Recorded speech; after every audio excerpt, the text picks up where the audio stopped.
lose 2-1 against the Arizona Coyotes.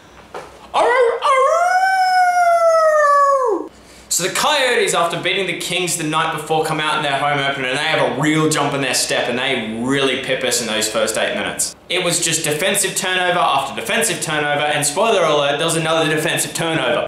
Marta looks completely out of sync. I know he's obviously had cancer and the shoulder problems, but he does not look 100% out there. I think his timing and stuff isn't there. It might take him 10 or 15 games to get that, I'm hoping, but he does not look good at the moment. And I love me some Marta. Every other defenseman, exact same problem. Even Letang, way too many turnovers in that first period. The only reason the score wasn't 1-0 is due to lack of finish from a team that doesn't really have a good lineup. The second 10 minutes of the first period, however, was all Penguins. We had multiple scoring chances. Sprong hit the pipe. Someone needs to score some goal. As Reader scores the first goal for the Arizona Coyotes in the second period, as he makes his scoring streak to 3 goals in 3 games against the Pens. Which is ridiculous because Niemi got back-to-back shutouts. We're starting to see this pattern of players that just play really well against the Penguins.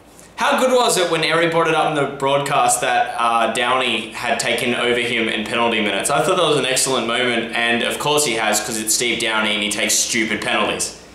Case in point, the snowstorm that he gave to Fleury. I don't know what's wrong with our special teams. We're giving up power play goals, we're not scoring any power play goals, we've got 2 legitimate units and nothing's going in. I wonder if it's a law of percentages or if something needs to change. Speaking of PK, I really like Porter's game. I don't think he's a fantastic player, but he did his role and he played it well. Although it reminds me of that Canadian airline that's just like, oh yes, it's just so much better to fly with us. We're just so much more posh than all the other airlines.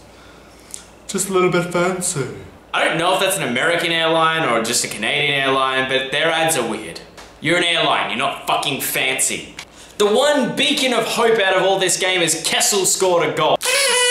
No assists on the play, however, so that all of the Penguins lineup literally has 1 point, and that is Phil Kessel ripping in that dirty wrist shot that he does so well. The goal was literally 12 seconds after the Arizona goal, but it didn't stand to last. As Martinook for the Arizona Coyotes then made it 2-1, and then Mike Smith happened. Mike Smith literally saved everything. If I was aerobic enough, I would do a joke where I'm standing on my head, but I'd kill myself. The commentary team said he saw some sports psychiatrists during the off-season, and that made me think, what the fuck is a sports psychiatrist? And then the big bad man scored a goal on me, and it made me feel sad. But seriously, whatever works, works, and man, at least at the start of the season, he's playing really, really well. 40 saves off 41 shots the day before against the Kings, and then he pretty much almost gets a shutout against the Penguins, barring one dirty wrister from Phil Kessel. And that's the way the game stayed. 2-1, Plotkinov hit the post as well. I'm really liking Plotkinov and Sprong. I know Sprong's probably going to get sent back to junior. Spoiler alert. Plotkinov, I'm hoping he stays. He just needs to learn that you need to drive to the net sometimes and sometimes go wide, but otherwise that's something he can be taught. One quick rant while we wrap this whole thing up. I have a lot of respect for the player YAY and Doan. He's played for the same team since he was drafted. He hasn't left and he's 39 years old and he's probably never going to win a cup unless he gets traded. His actions at that last minute in that game were fucking disgusting. You can't literally face wash fucking someone as they're going in on the face-off. This isn't the NFL where you can smash someone's mask down into the ground. The problem is with it being 4 seconds to go, it's the attitude of, oh, who the fuck cares, it's not going to be a penalty. I think stuff like this really should be reviewable for suspension because injuries can happen from that. If someone's going this way and you're going that way, boom, an injury's going to happen one day. He injured Letang. I know it was a hockey play last season, but he's on that fine line of just being a complete douchebag.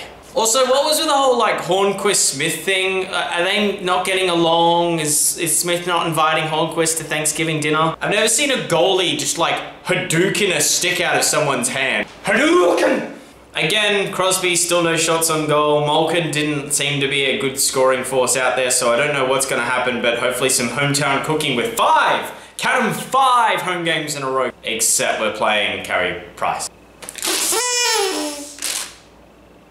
So that's the whole whole video, I look forward to making another one about our third loss in a row when we lose to the Montreal Canadiens and get shut out by Carey Price. If you did like this video, hit that like button because it does help me out. Put a comment down below, what do you think the Penguins need to do to start winning games? And hit that sub button if you haven't, because you've just seen me sort of joke around a little bit and I was somewhat entertaining. Admit it. Admit it!